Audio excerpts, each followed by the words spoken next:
Hey everybody, what's up and welcome back to today's video guys. And today guys, I'm going to go ahead and be showing you how to go ahead and play games using Chrome Remote Desktop. This is a very simple thing to do, so make sure to watch this quick and easy video till the very end, follow my steps correctly, so you can make sure that this works the same for you and you can do this yourself. But yeah guys, let's get straight into it.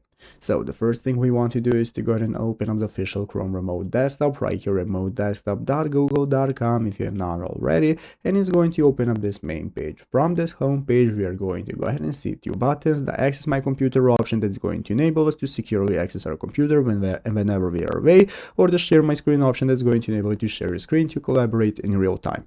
And this is how to get started. So as you can see, once you click on Access My Computer, it's going to take you to the remote access page from where you can get started with downloading a remote desktop to your PC, and this is how you can go ahead and maybe use it for gaming. But guys, remote desktop is not the best application that you have for gaming. Well, as you can see right here on this Reddit thread, somebody already asked the same question on playing any game for Chrome Remote Desktop, and here we have an answer that Remote Chrome isn't meant for gaming, and there are other tools that you can go ahead and use, such as Parsec or Moonlight. So this is what I suggest for you to do as well. So you want to go ahead and download either one of these alternatives. You can go ahead and Google to see what are alternatives for cloud gaming using your phone or your other computer, but remote access Chrome is not the way to go because it is very slow, it has a bad frame rate, and so on. It's just not usable for this kind of things and is not going to go ahead and work correctly.